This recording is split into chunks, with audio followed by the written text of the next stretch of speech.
Bonjour, bienvenue sur ma chaîne YouTube.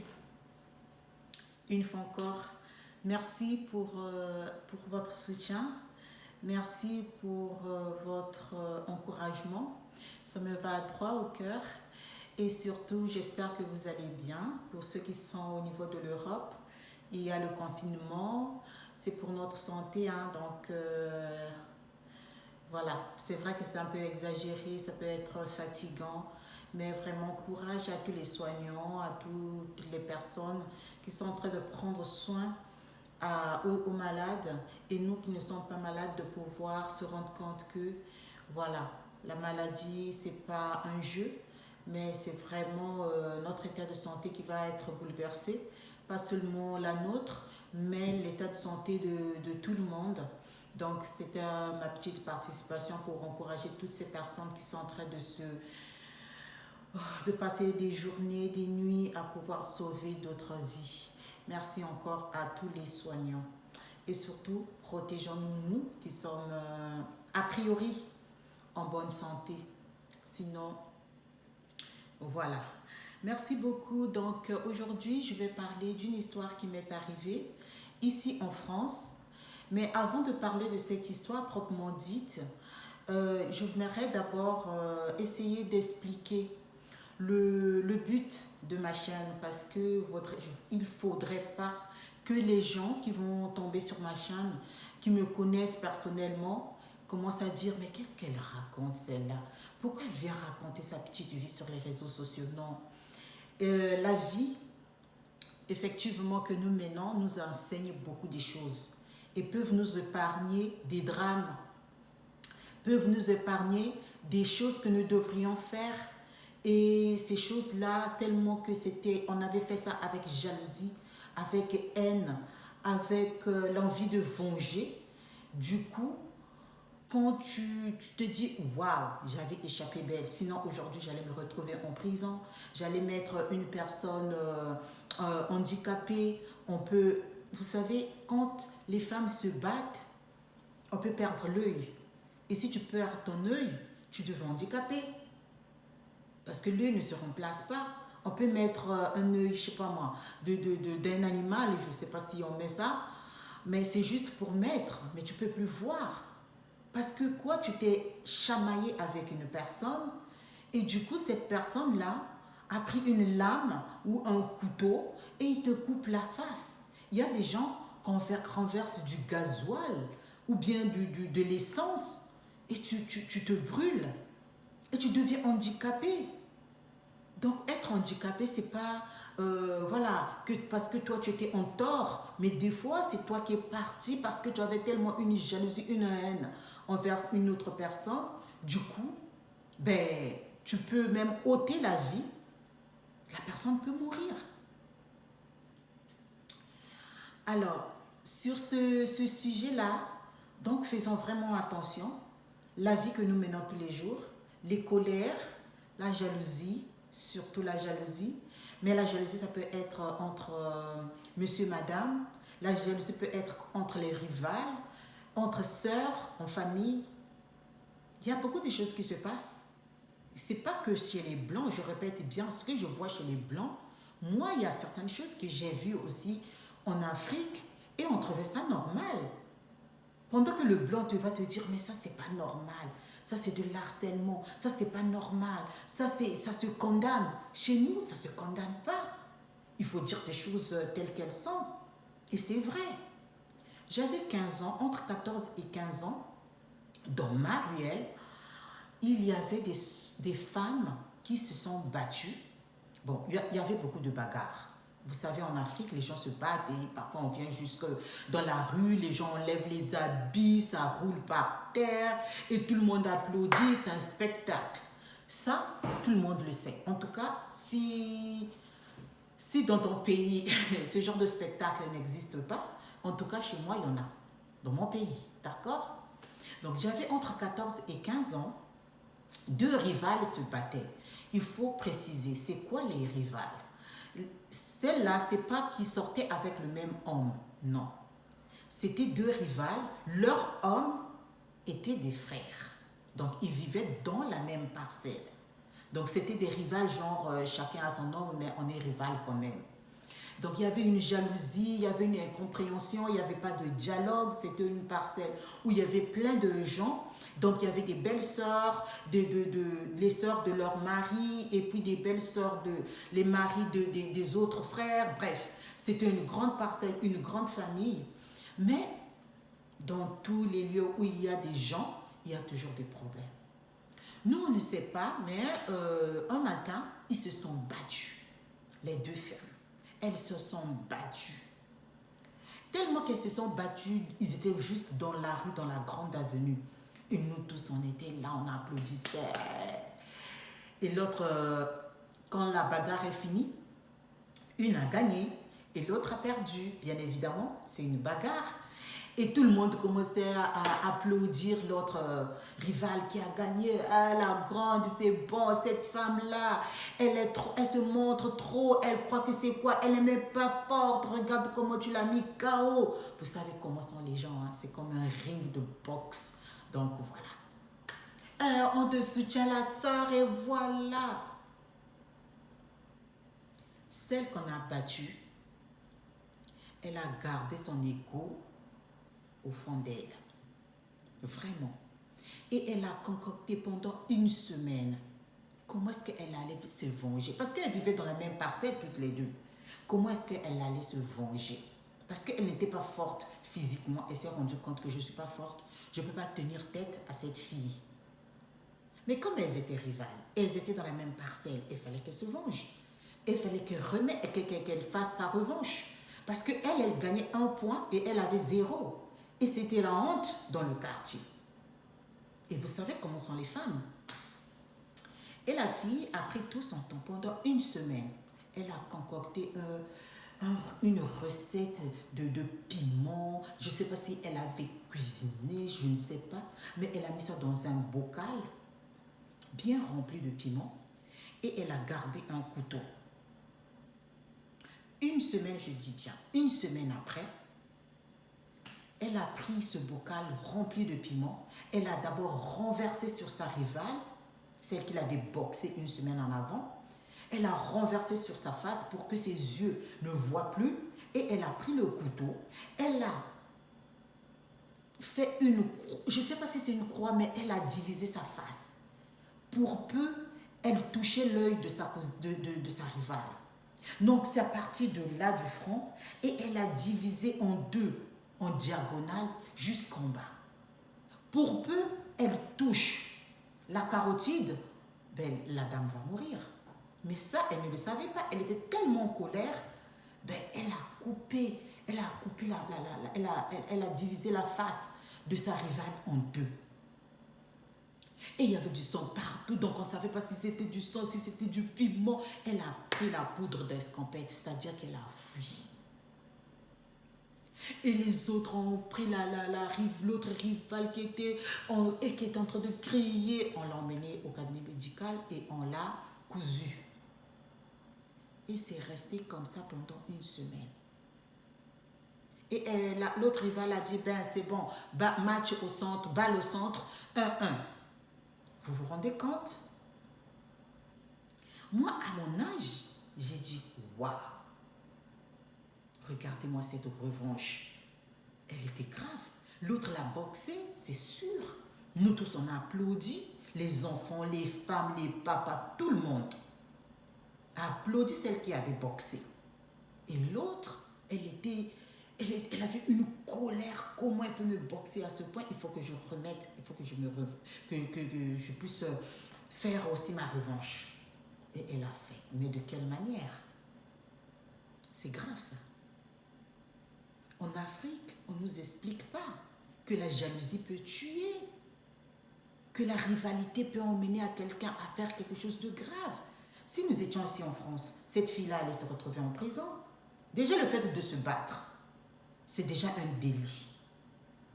Maintenant, imagine, tu défigures une personne.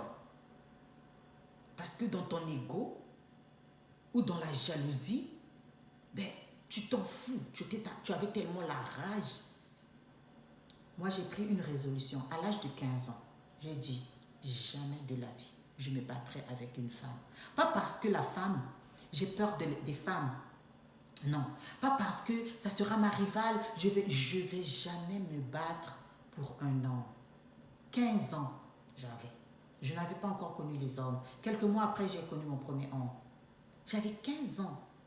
Entre 14 et 15 ans. Si ce n'était pas vraiment quelques mois, donc c'était l'année qui suivait que j'avais connu maintenant mes hommes.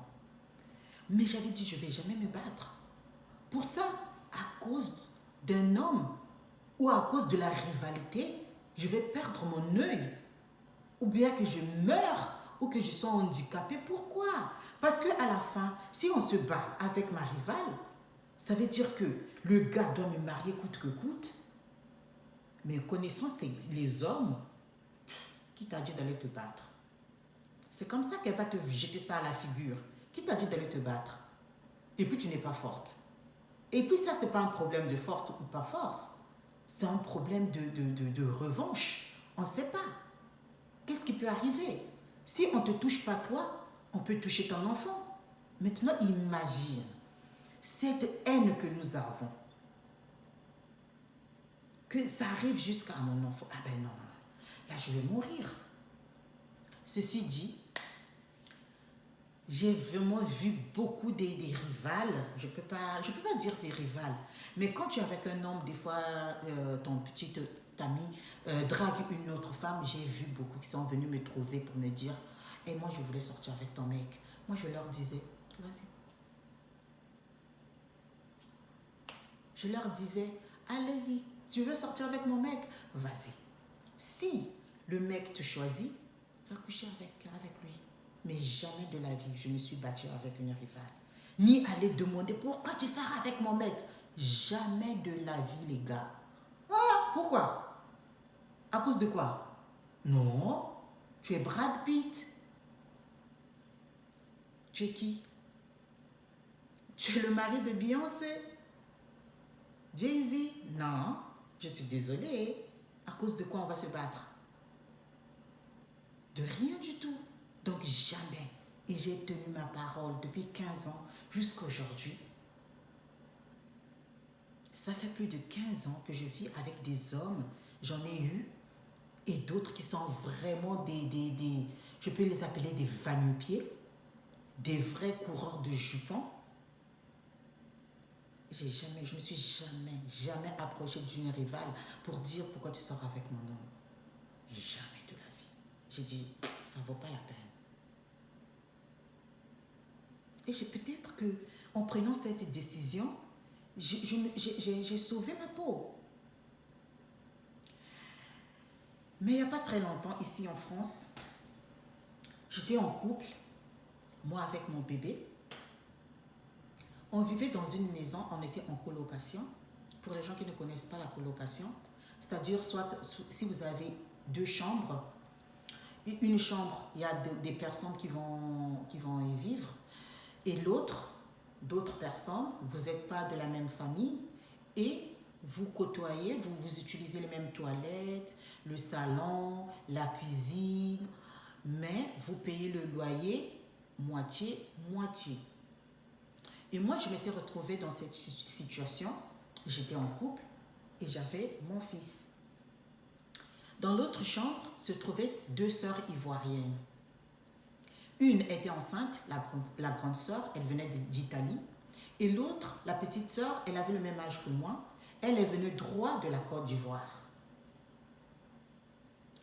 Les 2 filles sont arrivées et on était dans la maison ensemble, normal. Ben, moi, je sais vivre avec des gens. En fait, je sais c'est quoi vivre en colocation ou bien vivre, parce que j'ai vécu 6 ans avec des étudiants de toutes les nationalités. Et on sait qu'en moindre contrariété, vous pouvez aller dans tous les sens. Mais j'ai vécu 6 ans, je ne me suis pas battue avec une femme ou bien me disputer à cause d'un homme ou bien non. Il y avait des disputes, mais des disputes vraiment du genre, mais j'ai évité tout parce que j'aime pas trop me battre. J'aime parler, hein. Ah oui, si j'ai raison, je parle et puis je te remets à ta place parce que je ne me laisse pas faire. Mais me battre pour un homme, no way. Faut pas t'attendre à moi. Jamais. Même si je sais que tu couches avec, mon homme couche avec toi, tu ne vas jamais me voir venir te demander pourquoi tu couches avec mon homme. Pourquoi? Tu es qui?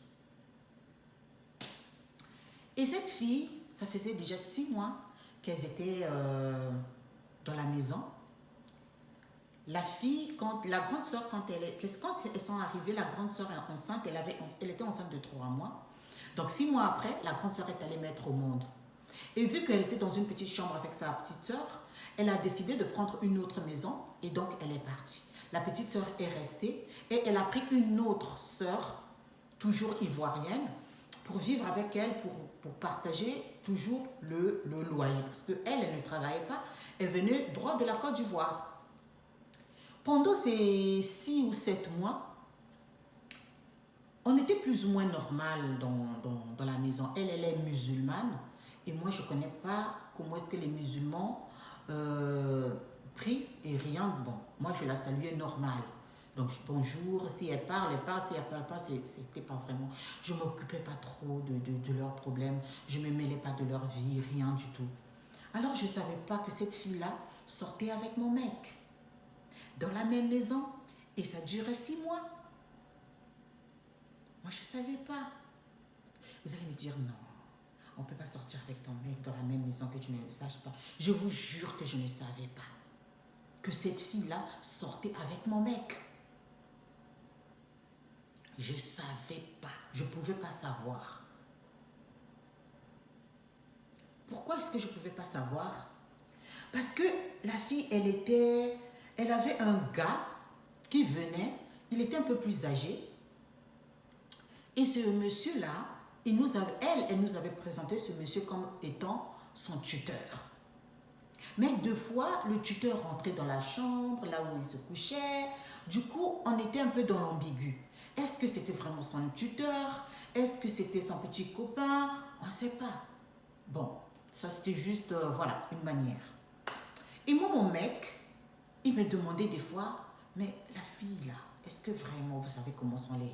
On fait le Congo-ça, hein? Nous sommes tous des Africains, on fait le Congo-ça. Et surtout quand on est en couple, c'est le Congo-ça à 100%.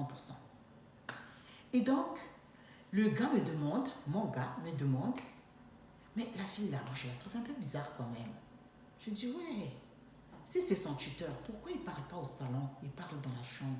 Je dis, ben, qu'est-ce que tu veux, je te dis? Je ne sais pas.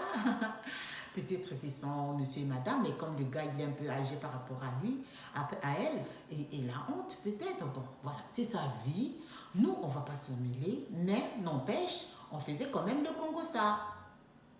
En couple. Et le gars, c'est un vrai Congo-seur. Je ne sais pas si ça s'est dit. Mais en tout cas, lui et moi, on faisait le Congo-ça sur elle. Et je dis, ben... Mais... Bon, moi, je me disais que voilà, c'est juste le Congo-ça qu'on faisait. Mais je ne savais pas qu'il était en train de faire la jalousie. Je ne savais pas. Parce que c'était pas, soi-disant, c'était pas son genre. Après, tous les hommes disent la même chose, c'était pas son genre. La fille, elle avait des formes, une vraie africaine, avec des jolis bassins, tout ça là, tout ça là. Elle avait presque la même forme que moi. Sauf qu'elle, elle était un peu plus grande et moi, j'avais un bébé, donc voilà. Mais sinon, il y avait... Et puis la différence, elle ne pouvait pas sortir soi-disant avec la fille parce qu'elle n'aimait pas trop sa face. Bon, ça c'est juste le détail. Ça n'a rien à voir. Parce que coucher avec une femme pour ne pas aimer sa face, ça c'est du blablabla. Mais bon. Donc le gars, il sortait avec la fille. Ils se voyaient dehors, ils allaient au resto, je crois qu'ils lui avaient acheté le téléphone. Le téléphone, les gars, le téléphone le plus populaire, je crois que c'est lui qui l'a acheté parce que lui-même, il n'en avait pas, mais il l'a acheté pour épater la fille. Et comme il connaissait la faiblesse de la fille, elle venait d'arriver de l'Afrique. Donc, lui, il a dit des choses, mais du mensonge sur la fille. Il a dit que la maison va nous revenir à nous. C'était pas notre maison, hein, c'était pas la nôtre. C'était pour un monsieur, mais le monsieur avait trouvé une autre maison plus grande pour ne pas laisser la maison. Donc, il nous a laissé la maison en entendant. Et si tout allait bien, ils pouvaient vraiment nous laisser la maison à notre nom. Hein, on pouvait changer, ça se fait ici en France. Donc, c'était vraiment, voilà, c'est ce que le monsieur avait dit à mon mec. Et mon mec a fait comprendre à l'Ivoirienne que la maison va lui revenir. Et si elle veut, pour ne pas souffrir ici en France, parce qu'en France, des fois, on chasse les gens dans les maisons, tout ça là, je vais chasser ma copine avec son enfant, ils vont partir.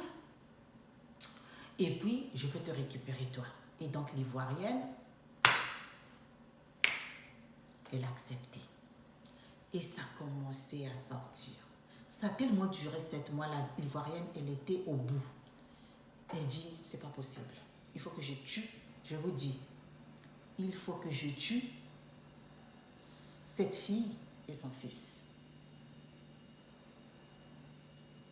Donc, l'Ivoirienne, elle a concocté, comme il mange beaucoup de piment, moi j'en mange pas, elle a acheté un demi-kilo ou bien 1 kilo de piment fort.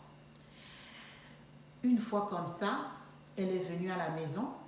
Il était minuit, en décembre il fait froid, on a descendu les volets, on a fermé les fenêtres. Et comme mon fils dort des fois tard, dormait tard, donc j'étais au salon avec mon fils et mon mec. Et la fille, elle commençait à... Mon mec, il y avait le propriétaire, un garçon, un monsieur qui était venu, qui l'avait appelé, donc il est descendu. Quand il est descendu, la fille a pris les piments et commençait à cuisiner du piment dans la cuisine. Et elle faisait une sauce. C'était des tomates, mais c'était du piment. Et du piment fort. Donc elle commençait à cuisiner du piment dans la cuisine. Comme la porte de la cuisine elle était fermée, et la porte du salon aussi était fermée, elle commençait à cuisiner, les fenêtres étaient fermées, tout était fermé. Elle commençait à cuisiner du piment. Et c'est tellement fort, elle n'a pas supporté elle-même. Donc le temps qu'elle ouvre la porte de la cuisine et la porte du salon pour venir nous renverser la sauce du piment qui était toute chaude avec mon fils, parce que j'avais mon enfant, moi et mon enfant, pour venir nous renverser pour que déjà la chaleur et le piment, quand ça devrait nous prendre, soit on devrait s'étouffer avec du piment, mourir avec mon fils, mais mon plus grand garçon, hein, avec mon fils, et puis, je ne sais pas qu'est-ce qu'elle voulait, en tout cas, à cette heure-là, le temps que les pompiers arrivent, il faut aussi que quelqu'un appelle et tout. Je n'allais pas peut-être avoir le réflexe de prendre le téléphone et puis appeler. Et donc, quand elle était en train de cuisiner, ce temps-là, elle, quand elle a ouvert le couvercle, toute cette odeur et la chaleur l'a pris dans les yeux et commençait à tousser. Elle a ouvert la porte de la cuisine, elle a ouvert notre porte. Toute cette odeur-là est venue au salon et elle a fui dans la chambre. Quand l'odeur est venue, c'est tellement fort. L'enfant commençait à tousser, mon fils commençait à tousser. J'ai pris mon fils, j'ai couru, je suis allée la mettre dans la chambre. Et le mettre plutôt dans la chambre, j'ai fermé la chambre, je suis venue au salon, j'ai ouvert dans la cuisine, j'ai ouvert les volets, j'ai ouvert la fenêtre, j'ai ouvert les fenêtres et l'odeur, pour que l'odeur sorte, je suis venue au salon, j'ai ouvert le salon et on commençait à tousser nous tous. Mon fils a toussé dans la chambre, je priais juste qu'il ne meure pas, mais dans la chambre, l'odeur n'était pas arrivée parce que la chambre était fermée. Donc j'ai fermé la chambre, mon fils s'est endormi rapidement. Et moi j'ai ouvert la porte, les volets du salon et la porte, et l'odeur commençait à sortir. Et tellement qu'il y avait le vent. Ah non, je suis allée toquer la fille dans sa chambre. Elle était en train de tousser dans sa chambre. J'ai dit, toi tu dois venir ici. C'est quoi ton problème? Pourquoi tu veux tuer mon fils? Dis-moi, ton problème c'est quoi? Pourquoi tu veux tuer mon fils? Moi, il n'y a pas de souci.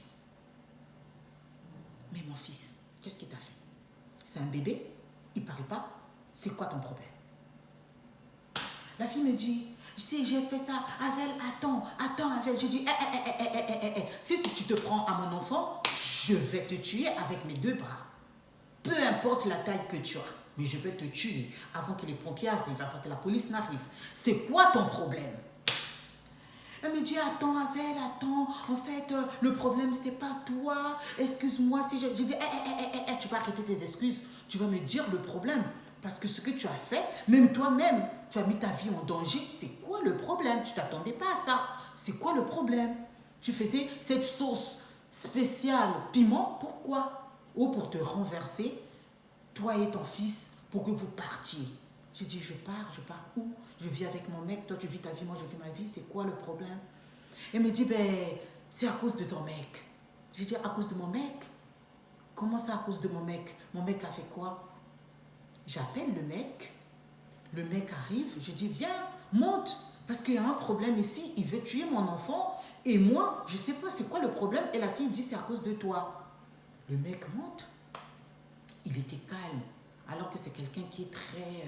quand c'est des choses comme ça, il se met dans tous ses états. Mais là, il était étonnamment calme. Il monte, il dit à la fille, ah mais pourquoi tu as fait ça? Je dis, mais attends. La fille dit, ah, toi qu'est-ce que tu m'as dit? Ça fait déjà plus de 6 mois que nous sommes ensemble. Le problème, c'est que j'ai pas voulu d'abord coucher avec toi avant que ta femme ne parte et ton enfant. J'ai dit, waouh. Waouh. J'ai dit, quoi? Qu'est-ce que j'entends?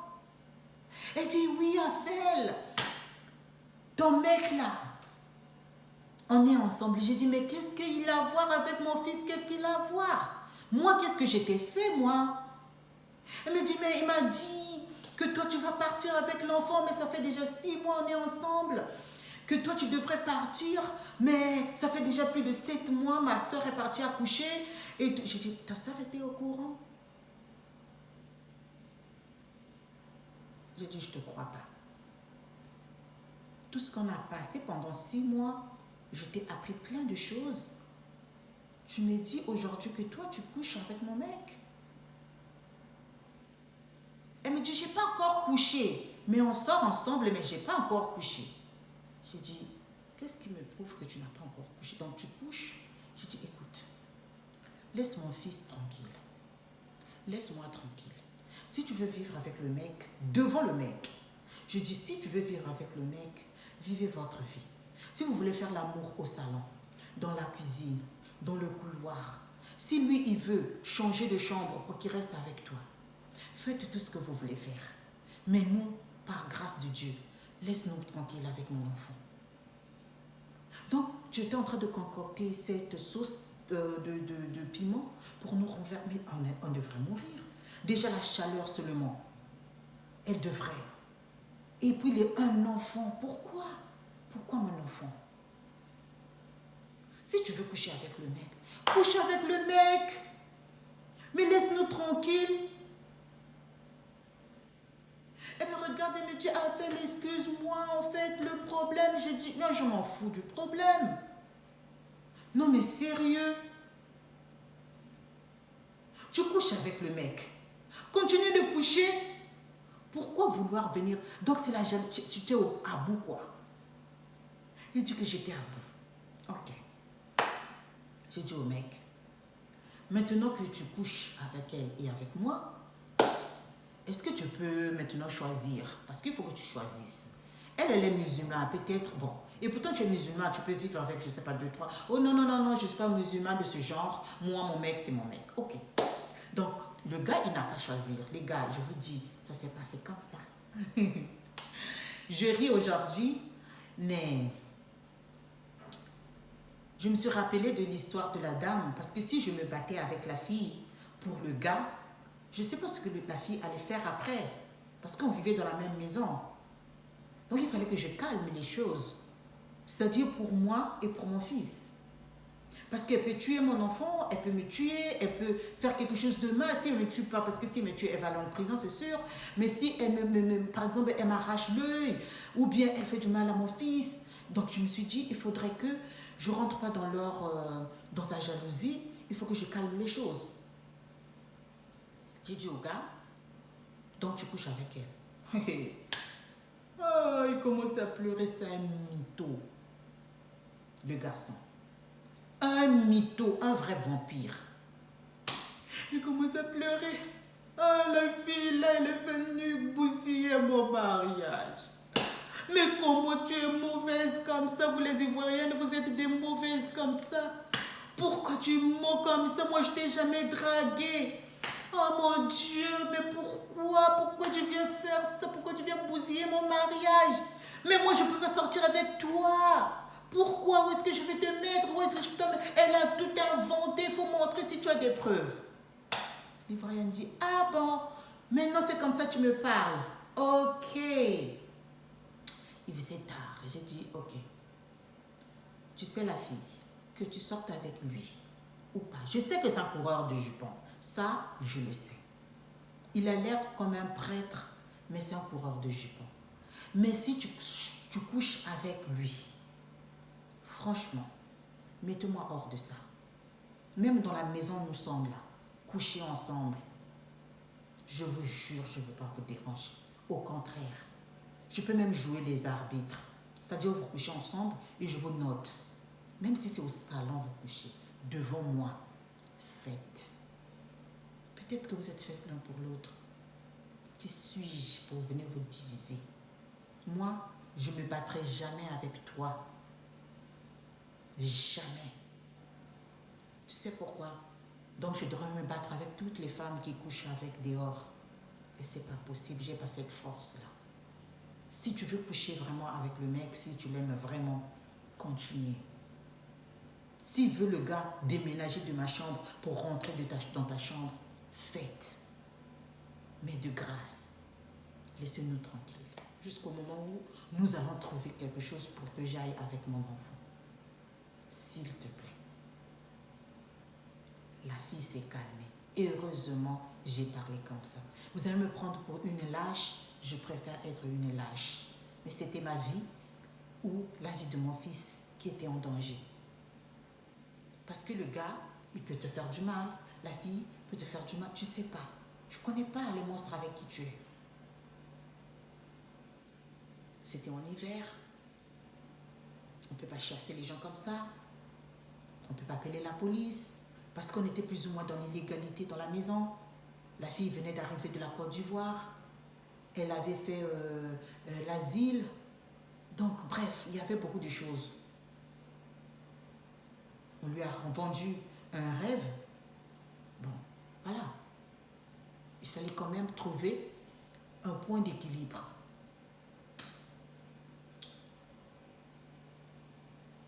La fille, le lendemain, on a dormi. Même si vous n'allez pas me croire, mais c'était comme ça. On a dormi le soir, le lendemain. J'ai dit à la fille, il ne faut plus me parler, s'il te plaît. Parce que, voilà, tu es devenue ma rivale, donc il ne faut plus me parler. Il ne faut plus me parler. Et le gars dit, je te jure que je ne veux pas être avec elle. Et après, elle a menacé la fille, il dit que toi, si ma femme part, tu vas voir, je vais te montrer. J'ai dit, écoutez, ne vous chamaillez pas déjà, vous étiez ensemble, ça c'est sûr. Donc, j'ai dit, bon, là, le garçon a pris sa position, il ne veut pas être avec toi. Bon, il veut être avec moi. Bon, je crois qu'il a pris sa décision. Et donc, c'est à toi de savoir ce que tu veux faire. Voilà. La fille a dit, hé les hommes, vous les Congolais. Bon, c'est pas grave. On est des Congolais. Vous les Congolais, vous êtes comme ça. La fille là, elle commence à me dire, ah, Pavel, si je savais, je n'allais pas accepter ces avances. Je sais que tu étais une bonne femme. J'ai dit, ne me donne plus des éloges. Je ne me fais plus des éloges à là. Voilà. Elle me dit, je lui dis, quand même, montre-moi des preuves. Parce que j'ai besoin de savoir si vraiment c'est lui qui a commencé ou c'est toi qui as commencé. Il me dit, elle me montre les preuves. Et ça détaille 6 mois, des messages. Elle avait tout gardé. Ça datait de 6 mois depuis qu'elle était venue rentrer dans la maison. Et là, je commençais à cogiter. Il y avait beaucoup de choses qui se passaient dans la maison. La fille se promenait même nue dans la maison. Elle mettait juste un petit foulard. Je commençais à me travailler. Je dis, ah ok, donc c'est pour cela. Là, tu avais fait ça. Ah ok. Donc quand tu étais venu, quand tu avais acheté le portable, tu étais venu me dire que voilà, il y a un mec qui m'a acheté le portable. C'était mon propre mec. Ok. Donc là, je commençais à dire, ok. mais tu as joué le jeu, ça veut dire que vous avez couché ensemble. Elle me dit non, on n'est pas arrivé à coucher ensemble, je n'y crois pas. Parce que ça a duré 7 mois. Ils se voyaient dehors. Et quand je n'étais pas, par exemple, à la maison avec mon fils, on sortait, parfois je passais des week-ends chez ma belle-sœur. Et eux, ils restaient à la maison comme monsieur, madame. Donc ça veut dire que ça couchait ensemble. Donc ils étaient en couple, quoi. Et la fille voulait vraiment rester dans la maison toute seule avec lui. J'ai dit, ok. Ben, tu es bête. J'ai dit à la fille, tu es bête. Maintenant, il t'a pas choisi. Tu sais combien on a encore? À part toi, il en a d'autres. Je suis sûre. C'est dommage. Je pensais que les Ivoiriens étaient... je sais pas moi. C'est le pays que j'aime beaucoup en Afrique. C'est la Côte d'Ivoire. Mais toi, tu es bête. Waouh. Elle avait tellement honte. Une semaine après, elle a pris ses affaires. Elle est partie. Vous allez me dire, mais toi, pourquoi tu n'es pas partie? Ne me demandez pas pourquoi. Ne me demandez pas. Je vous dirai après. J'ai sauvé la vie de mon fils ce jour-là. Et ça m'a appris... j'ai appris vraiment une leçon. J'ai sauvé aussi la vie de la fille. Parce que ce qu'elle avait fait, c'était grave. Même si elle ne nous avait pas encore... voilà. Mais si mon fils était mort, c'est sûr que nous tous, on devrait se retrouver en prison. Ça, c'est sûr. Et donc, heureusement que mon fils n'est pas mort. Et on apprend beaucoup de choses à travers les histoires, à travers nos faits. Tu peux perdre la vie. Tu peux perdre un membre de ton corps. Tu peux devenir handicapé. Tu peux te traumatiser. Parce que ton mec sort avec une fille et la fille devient obsessionnelle ou je ne sais pas, vice-versa.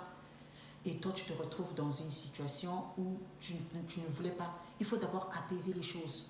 Il faut d'abord connaître vraiment le fondement. Moi, je ne suis pas du genre à me paniquer n'importe comment. Je voulais vraiment connaître. C'est pour cela que je suis restée avec le gars. Même comme mon fils. Il avait mis mon fils en danger et moi. Sauf que, comme c'était un menteur, je voulais avoir vraiment des preuves accumulées beaucoup.